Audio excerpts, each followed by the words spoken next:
The following short story is the first of some 70 that I've written down, amounting in the written form to nearly 600 pages.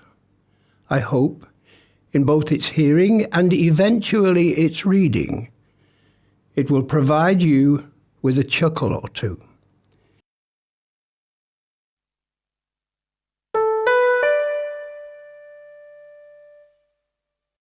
Here then is Johnny Laycock and a horse called Sundown.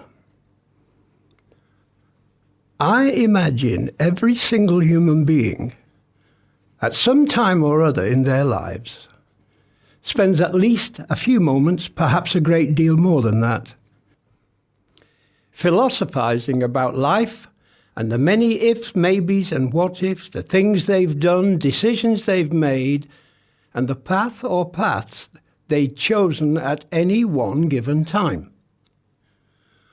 On the occasions that I've had a suitable opportunity to offer a favourite analogy of mine, which I think serves to demonstrate as well as any other one of my own philosophy of life, beliefs, theories that I've come across, is this: accepting that in life we can only go forward.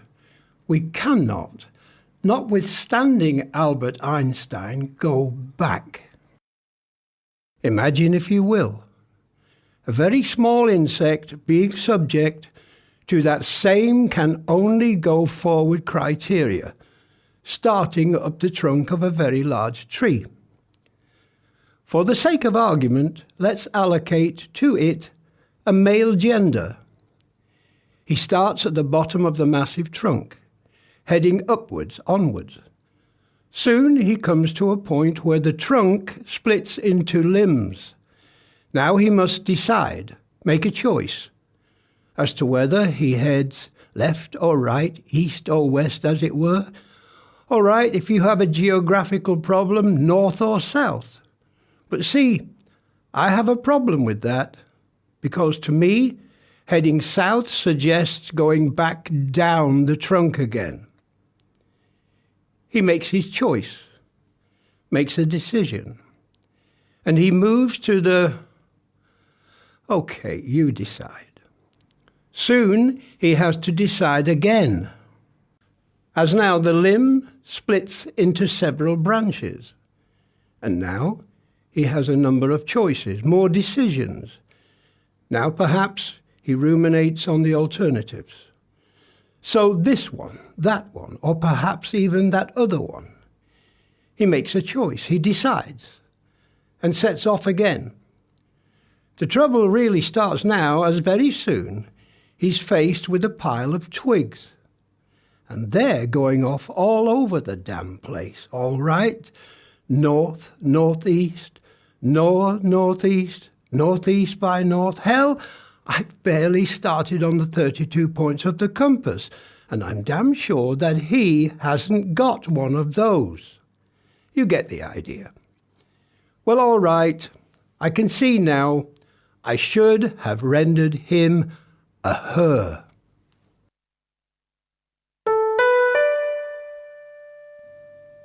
Now, as he again makes his choice, he very quickly realizes that decisions are having to be made more often and ever quicker. And he realizes that there's no committee to make the decisions for him. So he concludes as follows: I have to take responsibility for the decisions I make, and it is I and I alone that has to accept whatever outcome that results from doing so. So, having reached that momentous awakening, that moment of enlightenment, he decides to get on with his life and draws inner strength from the responsible and loving upbringing that his proud parents, okay, I know, had inculcated in him. There's no going back. So, knowing that, he decides to make a decision, or was that before he'd already decided to aver, or to call a friend, or to ask the audience? Hell, he said, to no one in particular. I'll head northwest, or was it northeast? Absolutely, most definitely, he should have been a female. Now, my phone will start up with the PC brigade on the line. I don't think for one moment that any of that kind of heavy stuff was going through my mind. Stranger things happen, Horatio. But one thing is certain. Unless one's name is Monsieur Nostradam, you, I, we don't know what's around the corner.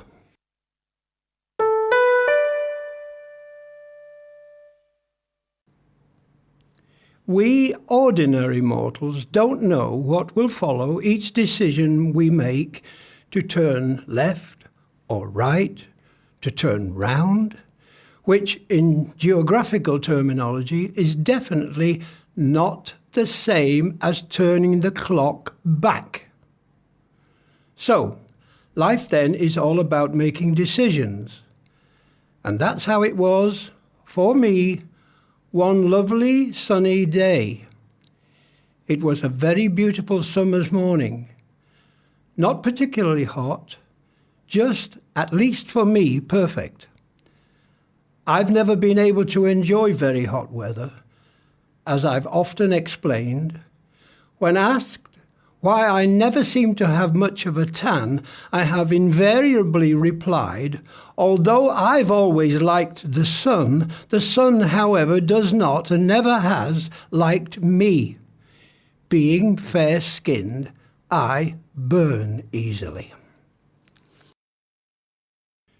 To add to my enjoyment on that late Saturday morning, there was a very pleasant breeze blowing. For some strange reason, I'll never forget that day. Neither, I think, will a gentleman by the name of Mr. Johnny Vincent Laycock. I was living in Watford in Hertfordshire at the time, or more precisely the Watford district of Bushey, within the proverbial spitting distance of the well-known landmark called Bushey Arches. For those who may not be particularly geographically minded, Bushey is, loosely speaking, in the Greater London area, with Watford lying just to the north of the capital. It was, as I say, a Saturday, the middle of summer. The streets that morning were extremely busy, with thousands of people on the pavements. Why do our American friends insist on calling them sidewalks? Enjoying the kind of weather that simply, sadly, cannot be taken for granted in England, not even in July or August. Back then, I owned a horse, or rather, at times it seemed that he owned me. The number of times I'd explained to him that he really shouldn't roll in the dirt, especially and always seemingly immediately after I'd spent an hour or so grooming him. He was that kind of ungrateful animal. Sometimes, as I crouched or knelt to pick out clean his feet, I'd catch him looking down sideways on me from his great height, when I'd swear he had a certain look in his eyes that seemed to say, "You know what I'm going to do as soon as you've finished, don't you? Yes, I'm going to roll in the dust." His name was Sundown, and Sundown and I had a great deal of fun together.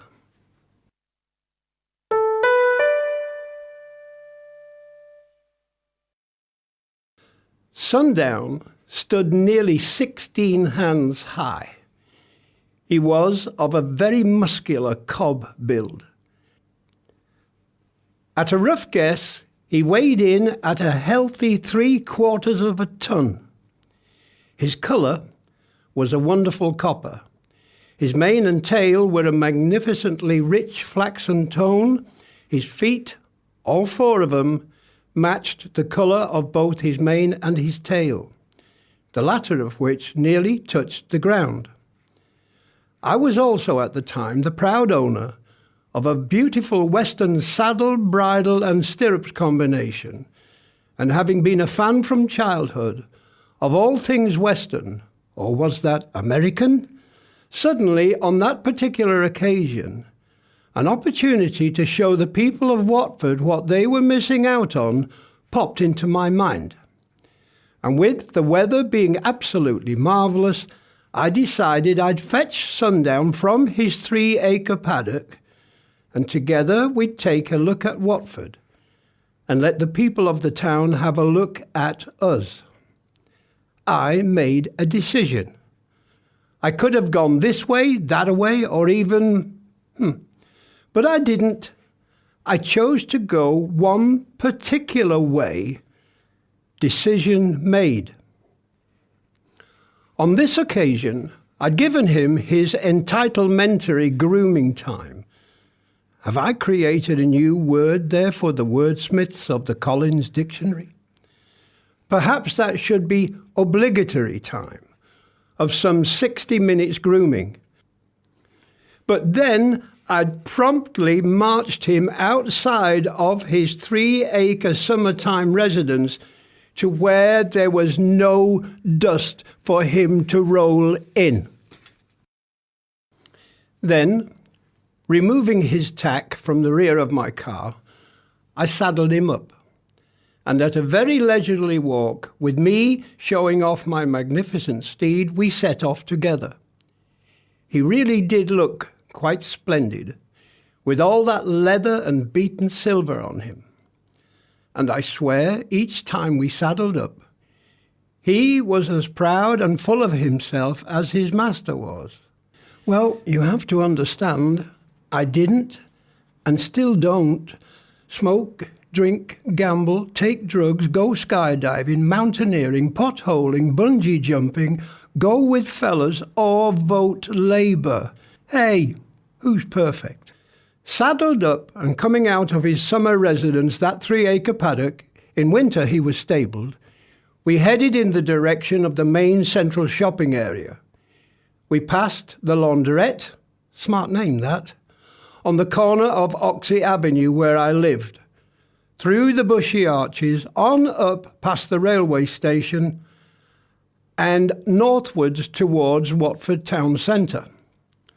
For posterity's sake, I should add that I had never headed in that direction before, and I never did again, at least not with Sundown.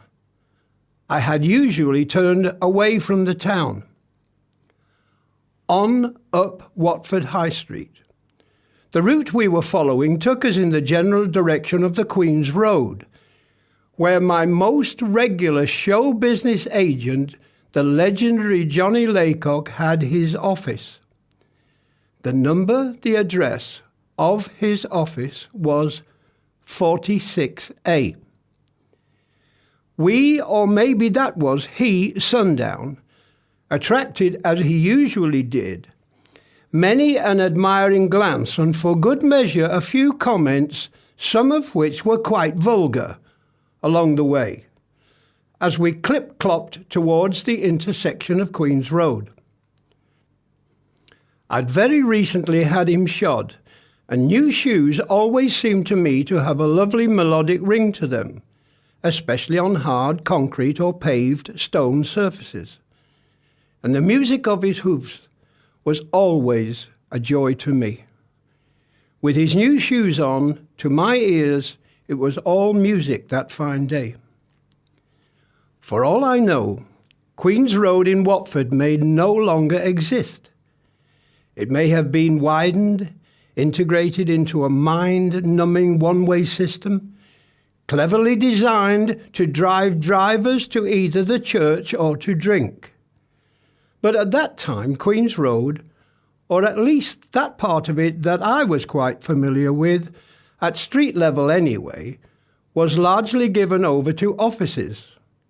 From what I remember, most of the offices in Queen's Road had very large doors. Number 46A definitely had a very large door, That door was probably between 7 and 8 feet, for the metric-minded, well over 2 meters high, and about 3.5 to 4 feet over 1 meter wide. They also had high ceilings. I don't imagine they build them like that anymore. Why I turned off the high street, I guess I'll never know. I had no predetermined route in mind when we started out.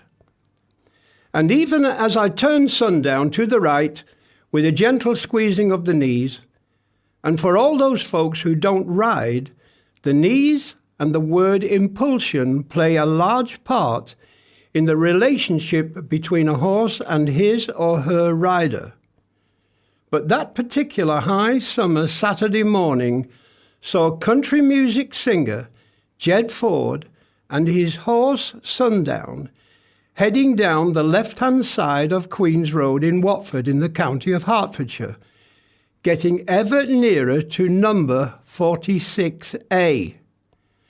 Number 46A, Queen's Road, Watford, which housed the office of theatrical agent Mr.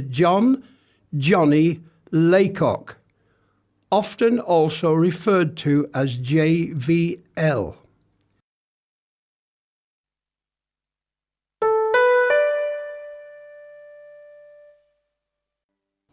Now, I think it's only fair, indeed I feel a great need to tell the reader, to tell my listener, a little bit about show business legend Mr. John Vincent Johnny Laycock.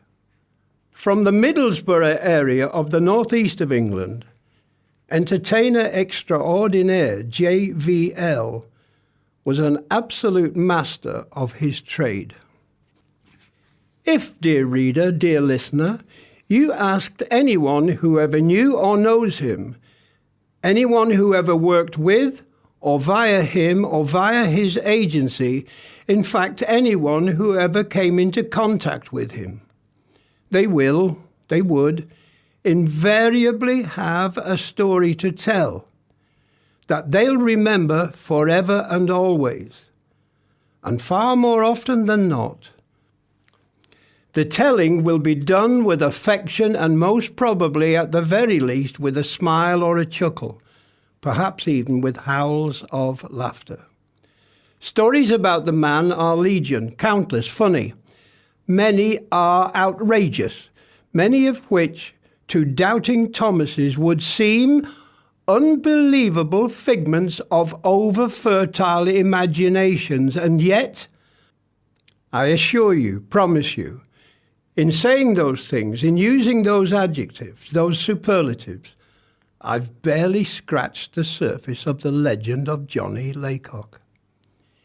He was, and when I use the past tense, I hasten to point out that I'm referring only to his stage career, of which I'm confident that at least, that part of this remarkable man's life has come to an end. Quite simply, Johnny was one of the greatest charismatic show business personalities that ever, as the saying goes, trod the boards. And I'm extremely proud to say that he was a friend of mine, with whom I had the pleasure of treading the boards on countless occasions. When that was, I didn't want to kill him. Many of the stories about him are memorable, not all of which, at least those concerning me, I didn't at the time find to my liking, or for that matter, particularly funny at the time. When I first got to know him, Johnny Laycock had his office in Watford. He later moved to a quite snazzy residence in the nearby small township of Radlett, and why not? He had worked extremely hard for it. In Radlett, he had a small timber cabin built in his back garden alongside a modest little outdoor swimming pool, and which cabin he used as his office, from where, With only the help of one part-time assistant, he ran his business, the Laycock Empire.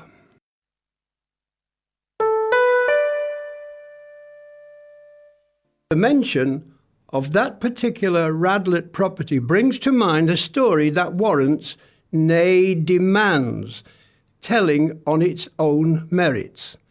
But alas, I regret, that story is not for me to tell. I wish it were. Sadly, it's not my prerogative to tell it. Suffice it to say, it concerned a little face peering over his garden wall one warm, bright, sunny afternoon, offering to buy his property. From him, I advanced, and I received encouragement in my own growing self-confidence, a belief that if you had confidence in yourself, believed in yourself, and weren't easily dissuaded by others, nothing was impossible. I also learned from him that it was possible to simultaneously hold 3 different telephone conversations, with which procedure I later experimented, and at which I myself became reasonably proficient, and for which I was also very grateful. 2 telephones held in one hand, the third in the other. 3 concomitant conversations, alternating rapidly between each, dealing out facts, figures, places, dates, fees, venues, instructions, requests. Quite remarkable.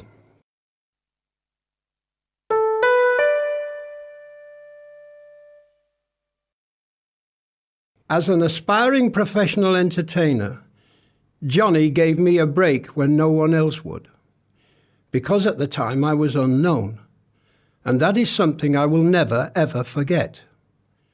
Johnny sent me to some real crummy places. He also, thank God, sent me to some marvellous places, on many occasions actually being there himself, participating.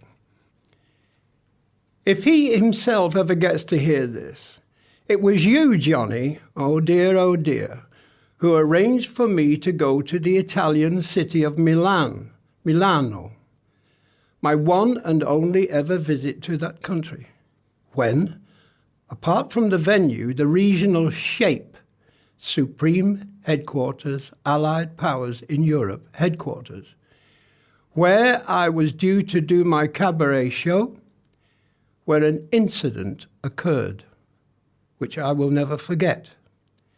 The only other thing I remember about the city were the ladies of the evening, who'd come out in the daytime showing off their physical attributes at the roadside by the burning of tires. Each of them had their own fire going, spaced out at intervals of about 100 meters. It was there in the very smart setting of that Shape clubhouse, in which sat several hundred guests, that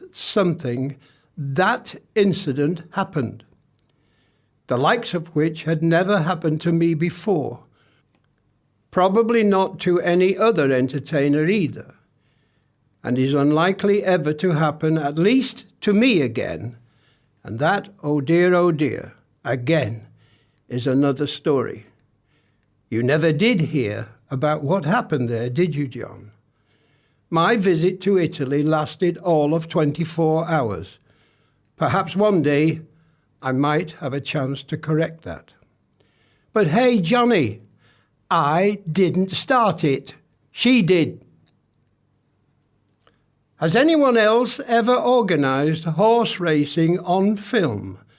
And for that event, then sold the tickets, announced the odds, run the projector and paid out the winnings, before immediately beginning the whole process again, commencing with the next race? Has anyone else ever been the keyboards player, the drummer, the MC, that's Master of Ceremonies, the comedian and or the speciality act, pronounced spesh, as well as the organiser for the evening's performance. If they have, I've never heard of them. He, Mr. John Vincent Laycock, performed those numerous functions often. I know. I was frequently witness to, and not always a happy participant, when I'd arrive at a venue and finding him already there would ask, "Who's playing keyboards or drums for me this evening?"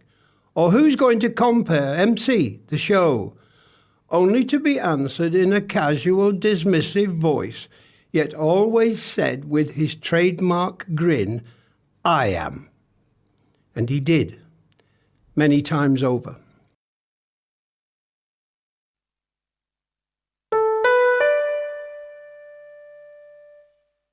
Once, while visiting the offices of one of the country's biggest theatrical organisations, London Management, one of the bookers, at the mention of Johnny Laycock's name, looked at me and in a voice suggesting he might be quite near the edge of a mental breakdown, a voice of exasperation, said something on the lines of, "Here we are, London Management. We have a suite of offices in the centre of London. We have something like 10 bookers. We have some 15 receptionists, typists working here. And that Laycock sits out there in his back garden, in his wooden shed, and runs rings round us. He's doing more business than all of us in this extreme expletives deleted office put together." I once wrote to the BBC and suggested that the life story of John Vincent Laycock was crying out to be told, to be recorded, to be shared with everyone. Regrettably, it never happened. Is it too late now for the man with that red book to appear suddenly and say, "Mr. John Vincent Laycock, this is your life"? I don't know the answer to that, but I can tell you, my listener, and the blinkered anointed ones in their ivory towers who make these decisions at the BBC, you've missed out on a unique opportunity to discover, to uncover, the story of a truly remarkable man. Well, is it too late? Perhaps one day, at least the town of Middlesbrough will erect a statue in the town centre, and in addition to his name will be the words, "He was one of ours." I, for one, hope they do.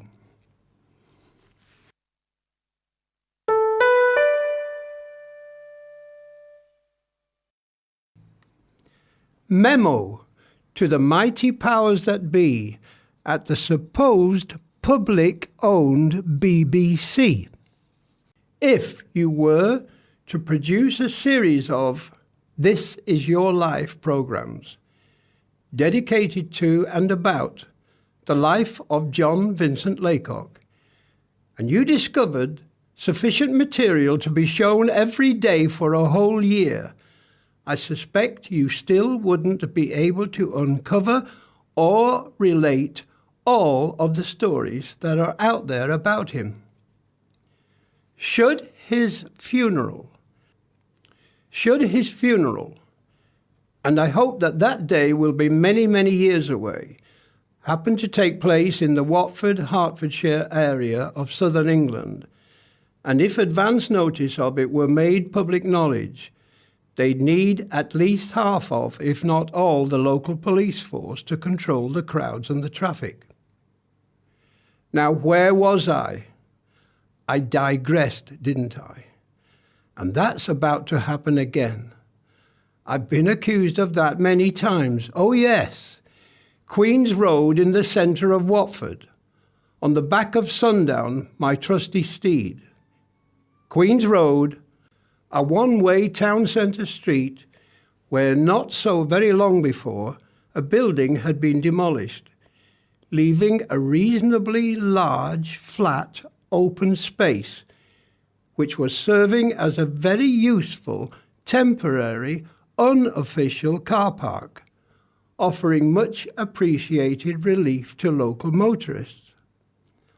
The entrance-exit to this temporary, unofficial car park was wide enough only for one car at a time, whether entering or leaving.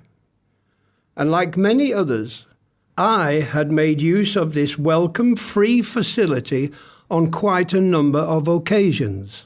One similarly busy Saturday, at about noon, shortly before the event I'm looking to continue relating now, I, together with perhaps 25 or 30 other motorists, had parked there. And having finished doing some badly needed shopping, returned only to find a car parked where it not only obscured some 50% of the pavement, okay, New Yorkers, sidewalk. I have family over there, better be careful. Making it difficult for pedestrians to pass. It also blocked, prevented any vehicles from either entering or exiting the said car park. When I arrived to retrieve my car, there were some 5 or 6 very angry drivers, all male, clustered around that entrance exit and the offending vehicle. From various angry male voices, I quickly learned that they had already waited several minutes for the offending driver to return and remove his or her, as one driver described it, pile of expletive deleted, thereby facilitating egress for one and all of us. It had additionally become clear from shouted comments that other drivers, unable to access the place, were being forced to move on and look elsewhere for a place to park. The vehicle in question was, in fact, a 4-door saloon, no more than about 5 years old. But with the mood of the frustrated, growing crowd worsening, no one present was inclined to dispute that it was probably quite fair to describe it as a pile of expletive deleted. Now, I too was obliged to wait. For how long? Like all the other drivers, I had no idea. It was possible that this could drag on for a very long time. It was one of those situations that from time to time arises, which later, retrospectively, suggests that there is, below the surface, an element of human nature that still calls for a degree of refinement. A minute more passed, 2, 3, 5, by which time there were now some 9, 10 of us, still all male. Rather fortunately, as they surely wouldn't have wanted to hear the various comments being made about lynching, etc., there were no ladies waiting for the return of the perpetrator, whom I thought was very likely going to be the subject of a particularly unpleasant reception, which, given the rapidly deteriorating atmosphere, it was not inconceivable that the said reception might well include violence. It was rapidly becoming clear to me that a scene right out of the Wild West was developing, with suggestions that involved the usage of a rope being bandied around, and probably also somewhat unfair questioning challenging whether or not the offender's parents had or hadn't ever had a marriage certificate. It was about that time that I concluded some positive action was required, and that someone, should actually do something other than uttering some of the much and many varied suggestions as to what ought to be done to the guilty party that an uninvolved bystander might have heard. If Amity had been present, he sure as hell wasn't sticking around right at that moment.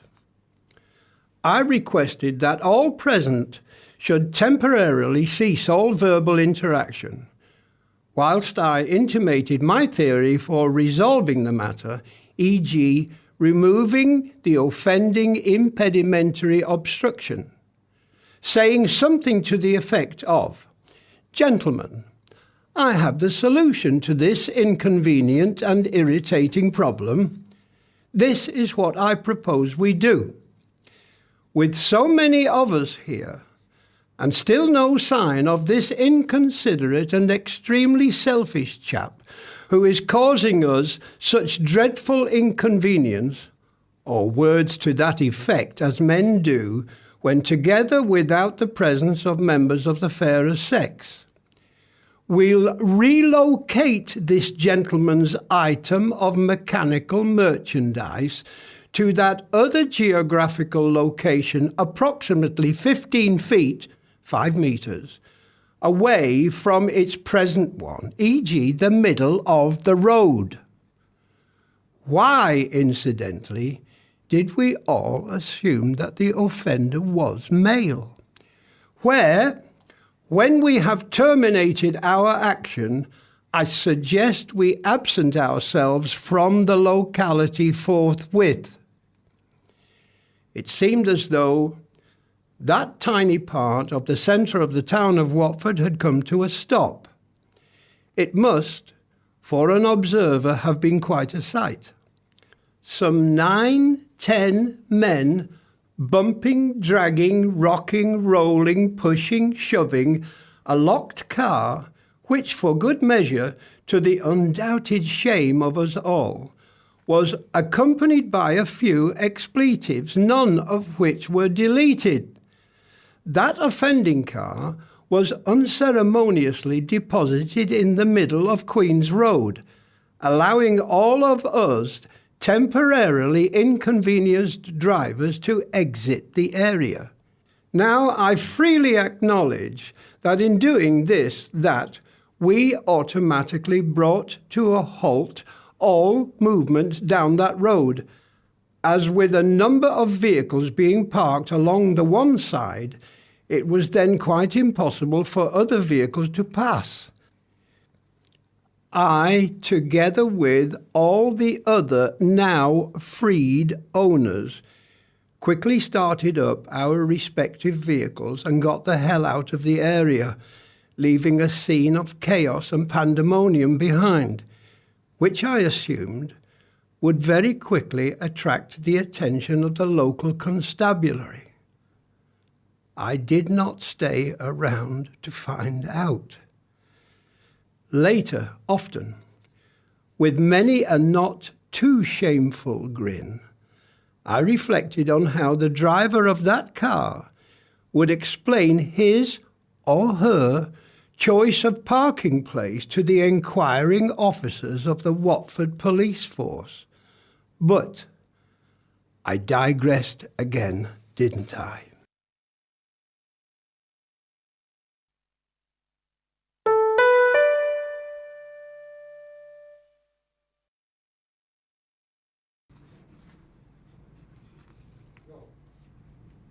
So, back again to Sundown and me. A gentleman, probably a businessman of about 40 years of age, quite a smart-looking chap, was heading in my direction as I, seated on a rather large horse, neared number 46A Queen's Road. I stopped, he stopped. It's fair, I suppose, to think that when I spoke to him and asked if he might be kind enough to do me a small favour, he probably thought I was going to ask for directions. Perhaps he might even have thought I was about to ask where I might obtain a bucket of water for my horse. He might even have considered that, for whatever reason, I required assistance in alighting from the back of the very large animal now towering over him. What he did not expect was what I actually asked of him. Perhaps the gentleman thought this was quite normal behaviour in Queen's Road, Watford, on a summer's Saturday morning, of which he simply hadn't been aware. Well, as the saying goes, it takes all kinds, etc. Now, people, when confronted with the unexpected, do respond in many different ways. Have you ever seen those television shows where they stage various outrageous stunts to catch out the unwary and to film their surprised, shocked responses? Perhaps that gentleman had. Perhaps he hadn't. One thing I suspect he'll never forget was the request made of him that warm Saturday summer's morning. Neither, I suspect, will he forget the obviously loony guy, probably on release from the local mental hospital, on the back of a very big horse, who made the request.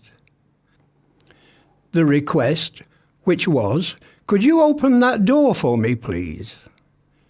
To his eternal credit, just like the man I once saw on television when, asked if he would kindly hold up Nelson's column for a moment or two, whilst the man with the hidden microphone, with the equally hidden TV cameras filming everything, explained to him they needed to support that great Trafalgar Square monument that probably weighed 1,000 tons, and that if he would just oblige for those few moments, they would have it fixed, have it put right in no time.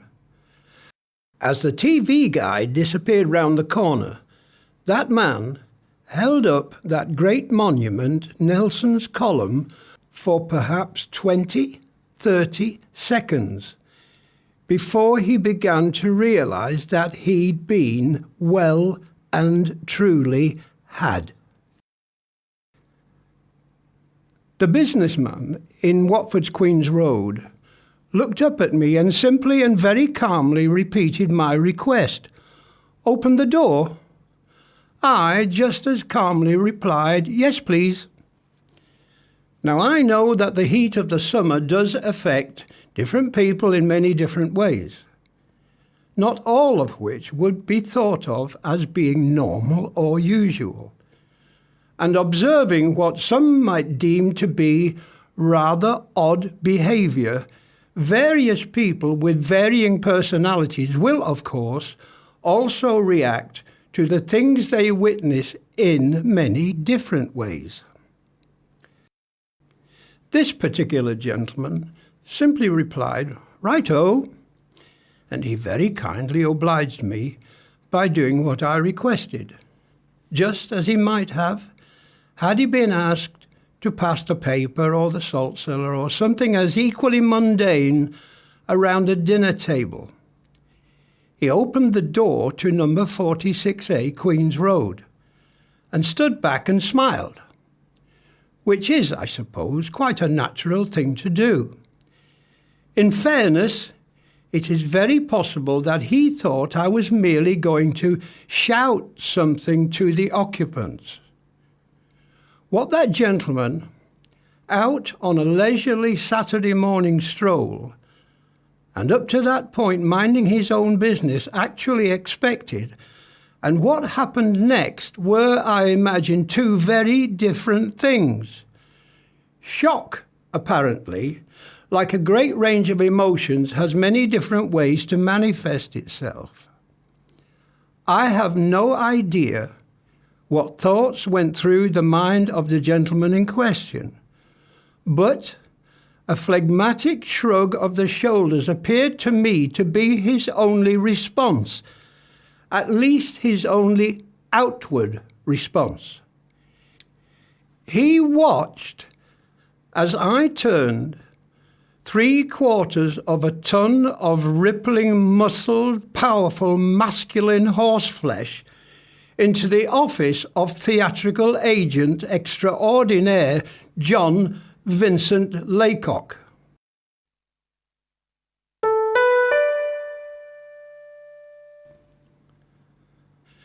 Like countless millions of offices, number 46A, Queen's Road, Watford, was fitted out with a typical range of filing cabinets, chairs of various kinds, a nice carpet and a goodly-sized desk.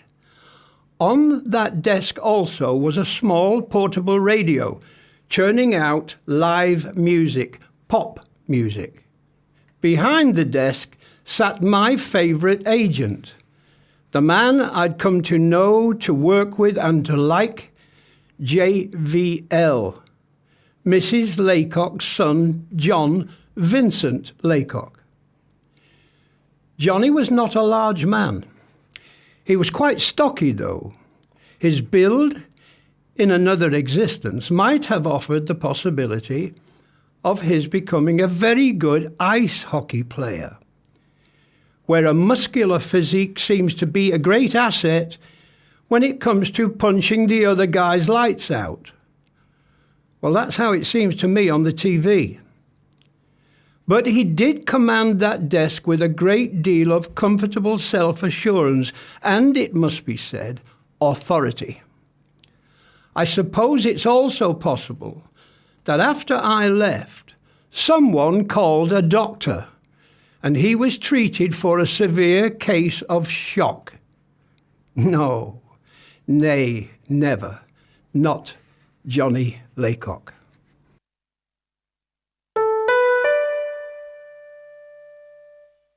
What his office did not usually contain, nor did he normally command, was 3/4 of a ton of horse, which was now towering hugely over that desk. But credit where it's due. In response to my casual greeting of "Morning, John," the legend equally nonchalantly replied, "He's not going to shit on my floor, is he?" Perhaps Sundown took exception to a remark that may have offended his equine sensibilities. I don't know. I never was quite sure about some of his behaviour. But instead of being guilty of the rather indelicate act that had been suggested he might commit, or perhaps because he didn't like the music that was playing on Mr. Laycock's radio, he seized it, the radio, in his teeth and he shook it violently. Perhaps he was a little offended by that comment of John's, or perhaps it was the pop music on the radio that he didn't like, and knowing that his master was a dedicated country music singer, he was reluctant to surrender the instrument. First, he decided he'd give it a thoroughly good shaking, and then he released it, minus part of the handle.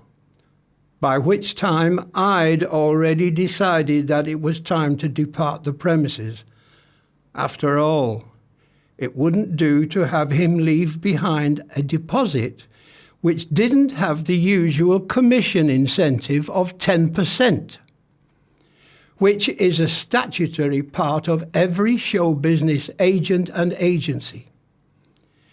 Throughout this process, which took perhaps 40, 50 long seconds, other than his query about the possibility of a deposit being left on his floor, Johnny Laycock simply sat and watched. I took, or rather we took, our leave of JVL then, and to this day and forevermore, I'll always remember that England's most unusual, multi-talented, extraordinary, and probably most gifted theatrical agent John Vincent Laycock handled that situation like the great pro that he was. It was, I believe, our American cousins who introduced the modern usage of the word cool to the English language. Well, perhaps when they created that new meaning, they had a man by the name of Laycock in mind.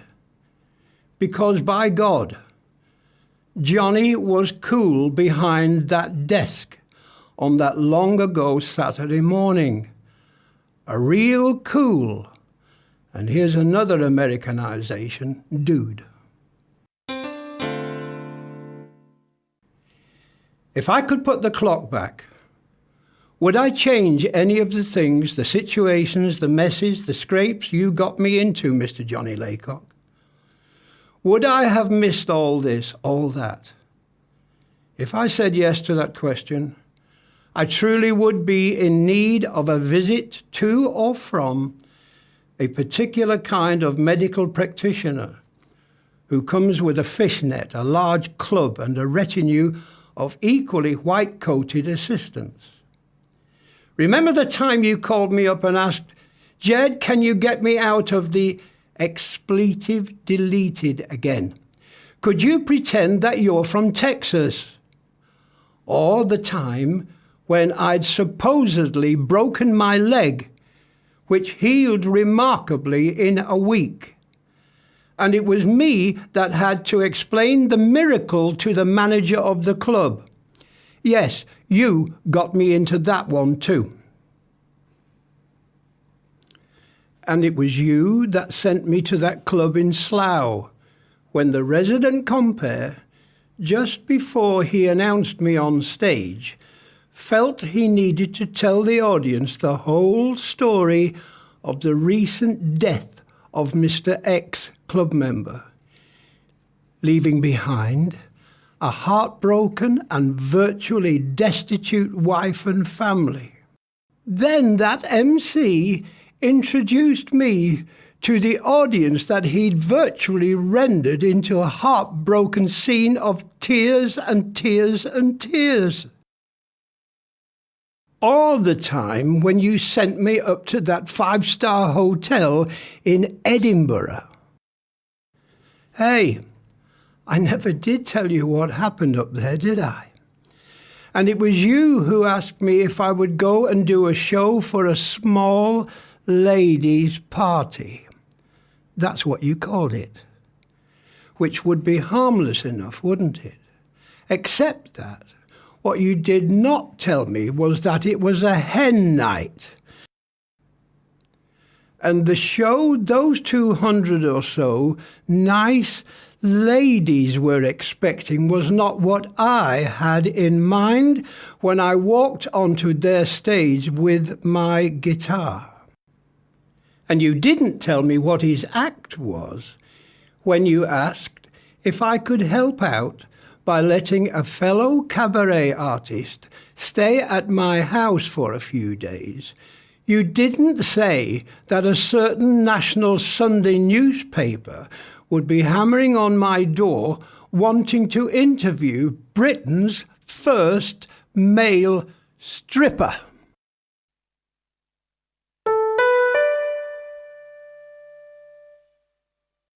Nor did you tell me what to expect from the super egotistical proprietor of that place in Snenton Dale in Nottingham, who suffered delusions of grandeur about how important and grand his place wasn't. And therein lies a quite wonderful additional story involving one of my favourite compatriots, a man with a marvellous voice, a wonderful personality, and, it must be said, an ego to match, by the name of Stu Stevens, who could tell a tale about following me into that Nottingham venue, and later who could also tell another hilarious tale about his following me again into a certain country music club in the town of Stevenage in Hertfordshire. Oh boy, at least you weren't to blame for that fiasco, John. In putting these few bits and pieces together, I didn't set out to write a book, which is what friends of mine had been trying to persuade me to do. What I did set out to do originally was simply to tell the one small story about the visit myself and my equine pal Sundown paid that day to number 46A Queen's Road, Watford. And perhaps whilst doing so, to maybe, isn't that word American also? Raise a few smiles. But even as I began to write, from the very first moment I started to type, it became something more. I felt a great need to include a few snippets to reveal a tiny insight into the life of a quite remarkable and yet in so many ways very modest man, and my friendship, my working relationship with him, Mr. John Vincent Johnny Laycock. I hasten to add that the specific story I related concerning number 46A and the few others I alluded to related to merely a few of my experiences, my own knowledge of the man. As I suggested in my reference to my letter to the BBC, there are undoubtedly many hundreds, probably even thousands of stories out there about the Hertfordshire-based man from Middlesbrough. They would only need to be unearthed, if only. I have no idea where this writing may lead, but I do hope it might at least have generated a few chuckles, a few smiles in the reading, the listening. Former world heavyweight boxing champion Muhammad Ali was often heard to say, "I'm the greatest." And the term legend is thrown around often far too easily.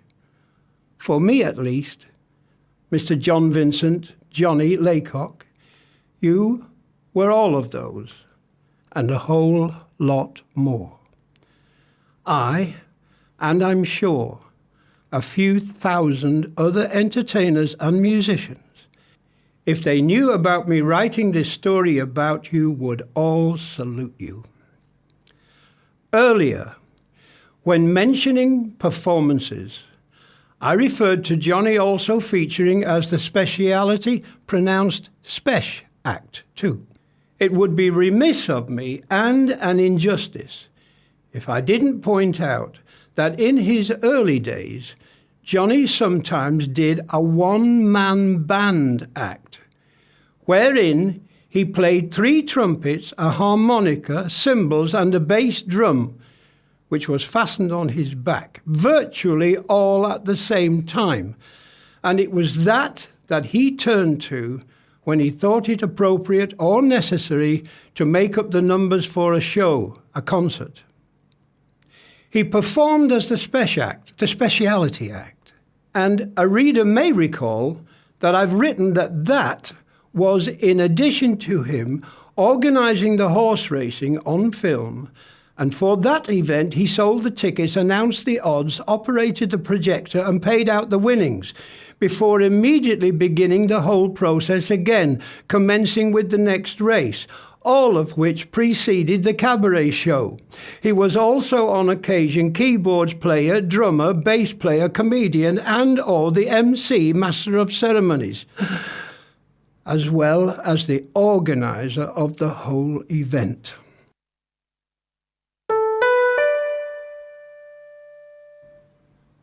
This story was first written and intended to be a one-off in November 2006.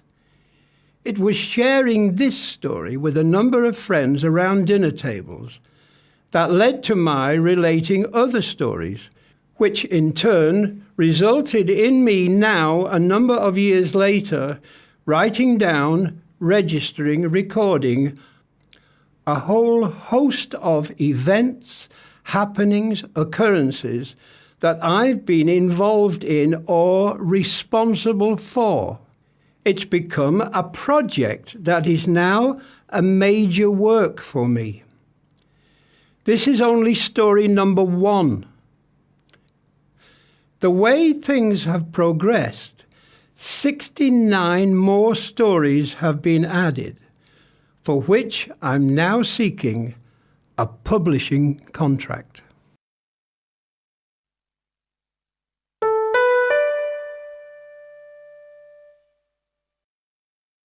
That story was the first of 70 that I've written in a near 600-page book entitled Explosive Show Business Memories and Revelations.